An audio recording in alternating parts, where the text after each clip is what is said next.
இந்த வாழ்வில் நாம் மரணித்த பிறகும் நமது பெயர் நினைவு கூறப்பட வேண்டும் என்றால் வெந்ததை தின்கிறோம், விதி வந்தால் சாகிறோம் என்று இருந்தால் நடக்காதே. தியாகம் செய்ய வேண்டும்.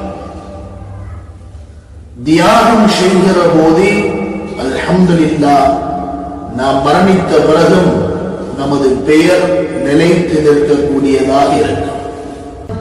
நாம் எதிர்நோக்கிக் கொண்டிருக்கிற இந்த துல்ஹஜ் மாதம் இருக்கிறதே, அது இப்ராஹிம் அலைஹிஸ்ஸலாம் அவர்களும் அவர்களுடைய குடும்பத்தினர்களும் செய்த தியாகத்தின் காரணமாக முழுவதுமாக நினைவு கூறப்படுகின்ற விதத்தில் அல்லாஹ் தஆலா அனைவருக்கும் அதை கடமையாக்கி, ஹஜ்ஜுடைய கடமை என்று கடமையாக்கி அவர்களை நினைவு கூறிக்கொண்டிருக்கிறார்.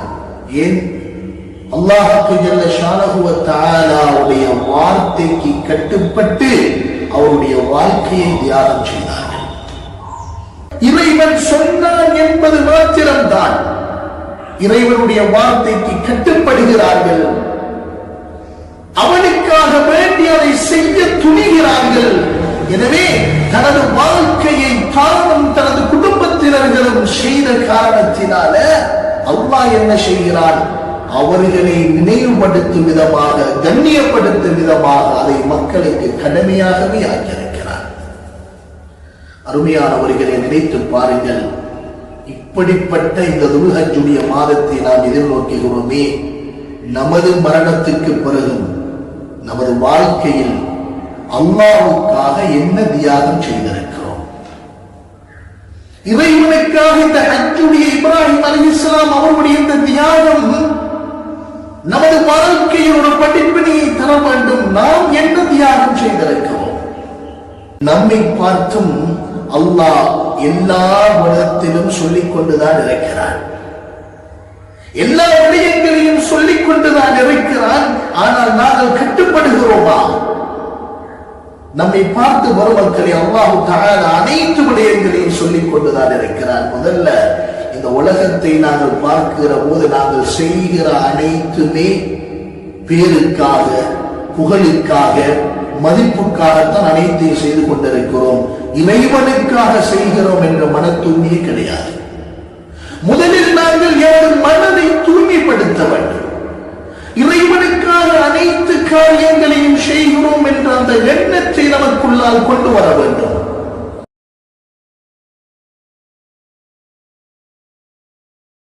ரப்பில் ஆலமீன் العاقبة للمتقين والصلاة والسلام على سيدنا محمد وعلى آله وصحبه أجمعين. أما بعد، فقد قال الله تعالى في القرآن الكريم: أعوذ بالله من الشيطان الرجيم، بسم الله الرحمن الرحيم، إنا أعطيناك الكوثر فصل لربك وانحر. صدق الله مولانا العظيم. அன்புக்குரிய பெருமக்களே, அருமையானவர்களே, அல்லாஹ்வுக்கு ஜல்ல ஷானஹு வ தஆலா நமக்கு தந்திருக்கின்ற பெரும் பாக்கியம் இந்த வாழ்க்கை. இந்த வாழ்வில் நாம் மரணித்த பிறகும் நமது பெயர் நினைவு கூறப்பட வேண்டும் என்றால் வெந்ததை தின்கிறோம், விதி வந்தால் சாகிறோம் என்று இருந்தால் நடக்காதே. தியாகம் செய்ய வேண்டும். தியாகம் செய்கிற போதே அல்ஹம்துலில்லாஹ் நாம் மரணித்த பிறகும் நமது பெயர் நிலைத்து நிற்கக்கூடியதாக இருக்கும். அந்த வகையில் சில பேர்கள் குடும்பத்திற்காக தியாகம் செய்வார்கள். அந்த குடும்பத்தில் அவர்கள் பேசப்படுவார்கள். சிலர் ஊருக்காக தியாகம் செய்வார்கள். அந்த ஊரில் நினைவு கூறப்படுவார்கள். இன்னும் சில பேர்கள் நாட்டுக்காக தியாகம் செய்வார்கள். அந்த நாட்டில் நினைவு கூறப்படுவார்கள், வரலாற்று புத்தகங்களில் பதிவு செய்யப்படுவார்கள். ஆனால் நம்மை படைத்து பரிபாலிக்குகிற இறைவனுக்காக, அல்லாஹ்வுக்கு ஜல்ல ஷானஹு வ தஆலாவுக்காக நாம் தியாகம் செய்கிற போது அல்லாஹ் தஆலா தன்னை வணங்குகிற வணக்கத்திலேயே நினைவு கூறிக் கொண்டிருப்பான். அந்த வகையில் இறைவனை தொழுகிற அந்த தொழுகையில் அத்தஹியாத்தில் பெருமானார் ஸல்லல்லாஹு அலைஹி வஸல்லம் அவர்களும் இப்ராஹிம் அலைஹிஸ்ஸலாம் அவர்களும் நினைவு கூறப்படுவார்கள். அதே போன்றுதான் நாம் எதிர்நோக்கிக் கொண்டிருக்கிற இந்த துல்ஹஜ் மாதம் இருக்கிறதே, அது இப்ராஹிம் அலைஹிஸ்ஸலாம் அவர்களும் அவர்களுடைய குடும்பத்தினர்களும் செய்த தியாகத்தின் காரணமாக முழுவதுமாக நினைவு கூறப்படுகின்ற விதத்தில் அல்லாஹ் தஆலா அனைவருக்கும் அதை கடமையாக்கி, ஹஜ்ஜுடைய கடமை என்று கடமையாக்கி அவர்களை நினைவு கூறிக் கொண்டிருக்கிறார். ஏன்? அல்லாஹ்வுக்கு ஜல்ல ஷானஹு வ தஆலாவுடைய வார்த்தைக்கு கட்டுப்பட்டு அவருடைய வாழ்க்கையை தியாகம் செய்தார்கள். அவர்கள் அந்த இடத்திலே விட்டு விட்டு வருகிற போது அல்லாஹ்விடத்திலே சொன்னார்கள், முறையிட்டார்கள், ரப்பனா இன்னி அஸ்கன்து மின் துர்ரியதி பிவாதின் கைரி தி ஸரன். இந்த பயிர்களும் இல்லாத, நீர்கள் இல்லாத, மனித நடமாட்டம் இல்லாத அந்த பாலைவனத்திலே, பள்ளத்தாக்கிலே நான் எனது குடும்பத்தை நான் குடியிருத்தி விட்டு வருகிறேன் ரப்பே என்று சொல்லுகிறார்கள். அப்ப அல்லாஹ் சொன்ன வார்த்தைக்காக கட்டுப்பட்டு தனது வாழ்க்கையை, குடும்பத்தை தியாகம் செய்கிறார்கள். அந்த குடும்பத்தினர்களும் அதற்கு கட்டுப்படுகிறார்கள். அல்ஹம்துலில்லாஹ், அல்ஹம்துலில்லாஹ். அதற்கு பிறகு அல்லாஹ்வுடைய கட்டளை, உங்களோட பிள்ளையை அறுத்து பலியிட வேண்டும். அந்த வார்த்தைக்கும் கட்டுப்படுகிறார்கள். வந்து தனது பிள்ளை இடத்துல, அருமை பிள்ளை இடத்துல, மகனே உன்னை அறுத்து பலியிட நான் கண்டேன் என்று சொல்லுகிற போதே அந்த பிள்ளையும் கட்டுப்படுகிறது. யாரத்தி இஃபஅல் மா துஅமர், என்னுடைய தந்தை, இறைவன் சொன்னதை செய்யுங்கள். அந்த பிள்ளையும் கட்டுப்படுகிறது. நினைத்து பாருங்க, யாரும் இல்லாத தன்னன் தனியே இருக்கிற அந்த பாலைவனத்தில் விட்டுட்டு வாழதுங்கிறது லேசான காரியம் அல்ல. தனது அருமை மகனை அறுத்து பலியிட வேண்டும் என்பது சாதாரண காரியம் அல்ல. இறைவன் சொன்னான் என்பது மாத்திரம்தான். இறைவனுடைய வார்த்தைக்கு கட்டுப்படுகிறார்கள்.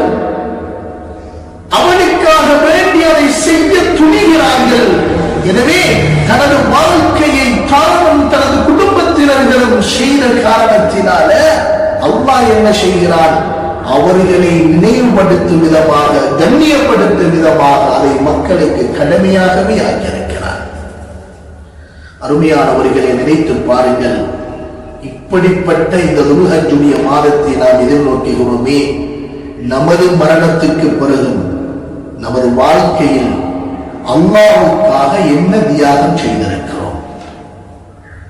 இறைவனுக்காக இந்த ஹஜ்ஜுடைய இப்ராஹிம் அலைஹிஸ்ஸலாம் அவருடைய இந்த தியாகம் நமது வாழ்க்கையில் ஒரு படிப்பினையை தர வேண்டும். நாம் என்ன தியாகம் செய்திருக்கிறோம்? நமக்காக எல்லா நேரங்களையும் ஒதுக்கிறோம். நாம் என்ன செய்திருக்கிறோம்? ஒரு மக்களே, நம்மை பார்த்தும் அல்லாஹ் எல்லா விதத்திலும் சொல்லிக் கொண்டுதான் இருக்கிறான். எல்லா விடயங்களையும் சொல்லிக் கொண்டுதான் இருக்கிறான். ஆனால் நாங்கள் கட்டுப்படுகிறோமா?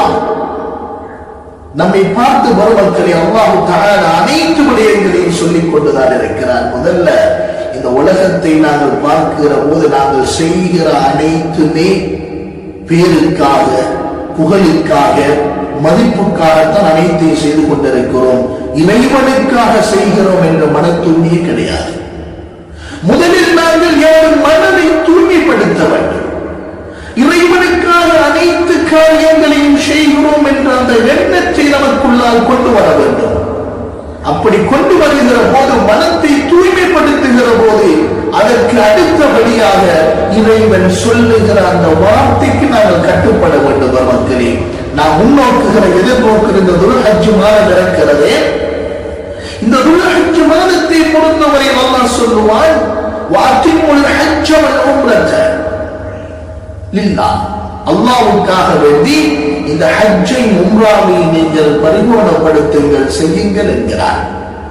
அதே போல ஃபஸல்லி லரப்பிக வன்ஹர், அல்லாஹ்வை தொழுங்கள், அறுத்து பலியிடுங்கள் என்கிறார். அல்லாஹ்வுடைய இந்த வார்த்தைக்கு நாங்கள் கட்டுப்படுகிறோமா? பொதுமக்களே, முதலில் நமது உள்ளத்தை தூய்மைப்படுத்த வேண்டும். அனைத்து காரியங்களையும் அல்லாஹ்வுக்காக செய்கிறோம் என்ற அந்த எண்ணத்தை ஏற்படுத்த வேண்டும். அடுத்து நாம் எதிர்நோக்குகிற ஒவ்வொரு மாதத்திலும், குறிப்பாக இந்த ஹஜ்ஜுடைய மாதம் இருக்கிறதே, இந்த மாதத்தை எதிர்நோக்குகிற போது அல்லாஹ் அந்த வசதி வாய்ப்பை தந்திருந்தால் அந்த அல்லாஹ்வுடைய வார்த்தைக்கு கட்டுப்பட்டு ஹஜ்ஜுடைய கடமையை நிறைவேற்ற வேண்டும். அதற்கு வசதி இல்லைங்கிற போதே அடுத்த கட்டமாக சொல்லுகிறார்கள், பெருமானார் ஸல்லல்லாஹு அலைஹி வஸல்லம் அவர்கள் சொல்லுகிறார்கள், ஒரு மனிதன் இந்த ஹஜ்ஜுடைய நாளை அடைகிற போது அந்த நாளையில் ஒரு பெருமதியான சிறப்பான ஒரு செய்தியை செய்வதாக இருந்தால், மா அன்த ஆதமியுன் மின் அமலின் யௌமன் நஹர் அஹப்ப இலல்லாஹி மின் இஹ்ராக்கித் தம். இந்த பெருநாளுடைய தினத்தில் அல்லாஹ்வுக்கு மிக பொருத்தமான விருப்பமான ஒரு அமல் இருக்கும் என்றால் அது ஒரு பிராணியை அறுத்து பலியிடுவது என்கிறார். அவர் பிராணியை அறுத்து பலியிட விஷயத்துல கூட நமக்கு மன தூய்மை கிடையாது. மக்களே, அல்லாஹ்வுக்காக வேண்டி செய்யறதில்ல. என் சில பேருடைய எண்ணம் இருக்கும், போன வருடமும் கொடுத்தோம், எனவே இந்த வருடமும் கொடுக்க வேண்டும் என்ற எண்ணம். அவர்களை விட நாங்கள் பெருமதியான ஒரு பிராணியை கொடுக்கிறோம் என்கிற பெருமைத்தனம். பொதுமக்களே, எந்த காரியத்தை செய்வதாக இருந்தால், எப்படி இப்ராஹிம் அலைஹிஸ்ஸலாம் அவர்கள் அவருடைய குடும்பத்தினர்கள் தனது வாழ்க்கையை தியாகம் செய்தார்களோ, அது போன்று நமது வாழ்க்கையில் இப்போது நாம் என்ன தியாகம் செய்ய வேண்டியிருக்கிறது? ஒன்றே, நமது மனதை, எண்ணங்களை தூய்மைப்படுத்த வேண்டும். அல்லாஹ்வுக்காக செய்கிறோம் என்ற தூய்மையை ஏற்படுத்த வேண்டும். அடுத்து, நம்மிடத்தில் வசதி இருந்தால், ஹஜ் செய்வதற்கு வசதி இருந்தால் அல்லாஹ்வுடைய வார்த்தைக்கு கட்டுப்பட்டு அந்த ஹஜ்ஜை செய்ய வேண்டும். உல்ஹியா குர்பான் கொடுப்பதற்கு வசதி இருந்தால் அந்த குர்பானை கொடுப்பதற்கு நாங்கள் முயற்சி செய்ய வேண்டும். ஆனா நம்ம மனது இடம் கொடுக்காது. ஏன்? கஷ்டப்பட்டு சம்பாதித்த அந்த பணத்தை செலவழிப்பது என்பது மனது விடாது. ஆனால் இறைவனுக்காக செய்கிறோம் என்ற அந்த எண்ணத்தில் நாங்கள் அதை செய்வதற்காக தியாகத்தை அல்லாஹ்வுக்கு என்ற எண்ணத்தில் தியாகம் செய்வதற்கு முற்படுகிற போது அல்ஹம்துலில்லாஹ், இறைவன் நம்மையும் ஏற்றுக்கொள்வதற்காக பார்த்துக் கொண்டிருக்கிறார். ஆக அந்த பிராணிகளை கொடுக்கிற போது கூட அது அல்லாஹ்வுக்காக கொடுக்கிறோம் என்று வருகிற போது அது அல்லாஹ்வுடைய சின்னமாக மாறுகிறது, அடையாளமாக மாறுகிறது. அப்ப அந்த பிராணியை சிறந்ததாக, கண்ணியமானதாக, பெருமதி உள்ளதாக, மதிப்புள்ளதாக நாங்கள் கொடுக்க வேண்டும். அதே நேரத்தில் இறைவனுடைய அருளை பாருங்கள், அந்த பிராணியை கொடுக்கிற போது கூட அந்த மாமிசங்கள் எங்கேயும் போறதல்ல, நமக்கே திருப்பி தருகிறார். அல்லாஹ்வுக்காக கொடுக்கிறோம் என்று அவருடைய பெயரை கொண்டு அறுப்பது மாத்திரம்தான், அதை மறுபடியே மனிதர்களுக்கு அதையும் திருப்பி தருகிறார். அல்லாஹ் தஆலா சொல்லுவான், லை யனாலல்லாஹ லுஹூமுஹா வலா திமாஉஹா வலாக்கின் யனாலுஹு தக்வா. நாங்கள் கொடுக்கு அறுத்து பலிகள் அந்த பிராணியுடைய இறைச்சிகளோ மாமிசங்களோ எதுவுமே சென்றடைவது கிடையாது, அந்த ரத்தங்களோ சென்றடைவது கிடையாது. மாறாக இறையச்சத்தை தான் அல்லாஹ் பார்க்கிறார். என்னது இறையச்சம்? நாம் எதற்காக செய்கிறோம்? இறைவன் சொன்னால் அந்த வார்த்தைக்கு கட்டுப்படுகிறோம். நம்மிடத்தில் இருக்குகிற பணத்தை செலவழித்து அல்லாஹ்வுக்காக கொடுக்கிறோம் என்ற தியாகத்தை, இறையச்சத்தை அல்லாஹ் தஆலா எதிர்பார்க்கிறார். மக்களே, அந்த தன்மையை எங்களுக்குள்ளால் உருவாக்க வேண்டும்.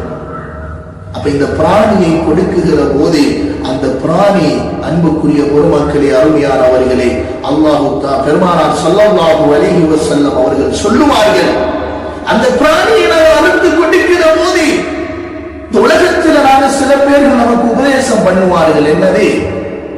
நீ எவ்வளவெல்லாம் செலவழித்துக் கொண்டிருக்கிறீர்கள், சேமிச்சு வைக்க வேண்டாமா என்று சொல்லுவார்கள். ஆனால் பெருமக்களை நாம் மரணித்த பிறகு அந்த கியாமத்து நாளையில யார் உதவி செய்யார், அந்த நாளையில யாராவது உதவி செய்ய மாட்டார்களா என்று எதிர்பார்த்துக் கொண்டிருக்கிற அந்த நாளையில நாம் கொடுத்த இந்த பிராணிகள் இருக்கிறது, இறைவனுக்காக வேண்டி கொடுத்த அந்த உலகிய குர்பான் இருக்கிறது.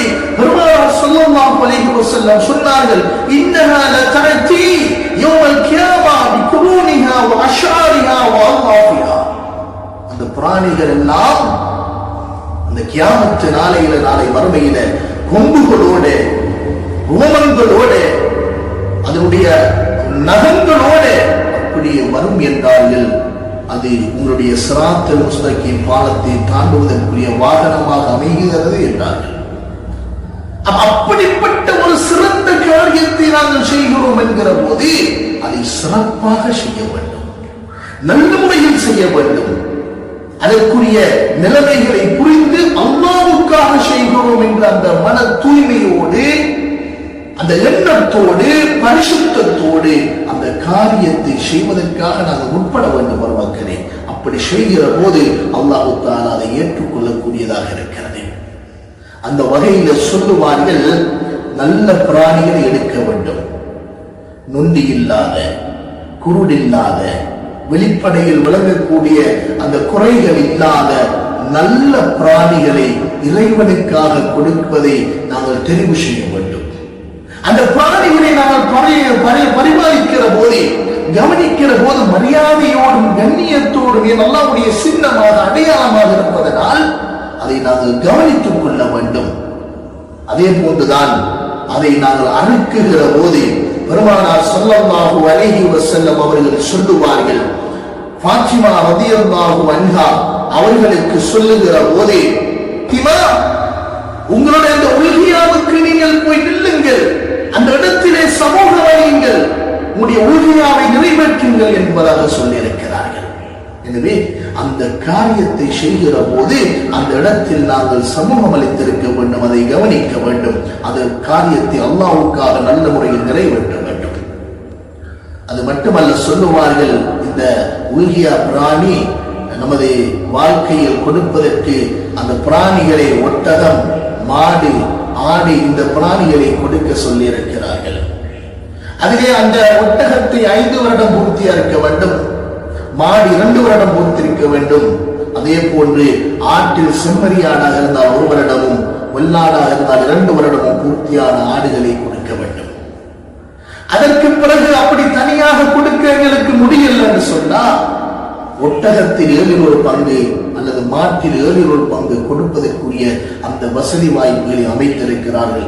எந்த அளவுக்கு பெருமானார் ஸல்லல்லாஹு அலைஹி வஸல்லம் அவர்கள் எச்சரித்திருக்கிறார்கள் என்றால், பெருமக்களே, மன் கான லஹு ஸஅத்துன் வலம் யுவஹி ஃபலா யக்ரபன்ன முஸல்லானா. பெருமானார் ஸல்லல்லாஹு அலைஹி வஸல்லம் சொன்னார்கள், யாருக்கு வசதி வாய்ப்பிருந்து இந்த உல்கியாவை கொடுக்கவில்லையோ அவர்கள் எங்களுடைய தொழுகைக்கு வர வேண்டாம், தொழ வர வேண்டாம் என்று சொல்லி இருக்கிறார்கள். ஆக பெருமக்களை அவ்வளவு எச்சரித்து பெருமானார் ஸல்லல்லாஹு அலைஹி வஸல்லம் அவருடைய வாழ்க்கையில, அந்த மதீனத்து வாழ்க்கையில அனைத்து வருடங்களும் அவருடைய கையால் அறுத்து அவர்கள் உல்கியாவுடைய கடமையை நிறைவேற்றிருக்கிறார்கள் என்றால் எவ்வளவு உன்னதமான காரியம் என்பதை நாங்கள் புரிந்து கொள்ள வேண்டும். எனவே அன்புக்குரிய பெருமக்களே, அருமையானவர்களே, இந்த துல்ஹஜ் மாதம் என்பதை நமக்கு ஞாபகப்படுத்துவது இப்ராஹிம் அலைஹிஸ்ஸலாம் அவர்களுடைய அந்த குடும்பத்துடைய தியாகம். எனவே இந்த காலத்தில் நாம் செய்ய வேண்டிய தியாகம், நாம் அந்த முடியுமான வரையில எமது உள்ளத்தை அனைத்து காரியங்களிலும் அல்லாஹ்வுக்காக செய்கிறோம் என்ற அந்த தூய்மையை உள்ளத்தை ஏற்படுத்திக் கொள்ள வேண்டும். அடுத்து வசதி வாய்ப்பு இருந்தால் அந்த அல்லாஹ்வுடைய வார்த்தைக்கு கட்டுப்பட்டு ஹஜ்ஜுடைய கடமையை நிறைவேற்ற வேண்டும். வெள்ளியுடைய அளவு பெறுமதி இருக்கிறதோ அந்த வசதி வாய்ப்பை பெற்றவர்கள் 612 கிராம் பெறுமதி இருக்கிறதோ அவர்களுக்கு உல்கியா கொடுப்பதற்கு கடமையாகிவிடும், தகுதி பெற்று விடுவார்கள். எனவே அவர்கள் அந்த உல்கியாவுடைய கடமையை நிறைவேற்றுவதற்கு நாங்கள் முயற்சி செய்ய வேண்டும். எனவே அன்புக்குரிய பெருமக்களே, அருமையானவர்களே, இந்த பிராணிகளை நாங்கள் நல்ல முறையில் வாங்கி அல்லாஹ்வுக்காக கொடுக்கிறோம் என்ற எண்ணத்தில் நல்ல முறையில் அந்த கடமையை நிறைவேற்றுவதற்கு எல்லாம் வல்ல அல்லாஹ் நம் அனைவருக்கும் அருள் புரிவானாக. யாரெல்லாம் அந்த ஹஜ்ஜுக்கு சென்று அதை நிறைவேற்றுவதற்குரிய பாக்கியத்தை பெற்றிருக்கிறார்களோ அனைவருக்கும் அதை ஏற்றுக்கொள்ளப்பட்ட ஹஜ்ஜாக மாற வேண்டும். யாருக்கெல்லாம் பாக்கியம் கிடைக்கவில்லையோ அனைவருக்கும் அந்த பாக்கியம் கிடைக்க வேண்டும். அதே போன்று இந்த உல்ஹியாவுடைய கடமையை நல்ல முறையிலே நிறைவேற்றுவதற்குரிய வாய்ப்பையும் அந்த வசதி வாய்ப்பையும் அல்லாஹ் தந்தல் புரிவானாக. வாஹிரு தஅவானா அல்ஹம்துலில்லாஹி ரப்பில் ஆலமீன். வஸ்ஸலாமு அலைக்கும் வரஹ்மத்துல்லாஹி வபரகாத்துஹு.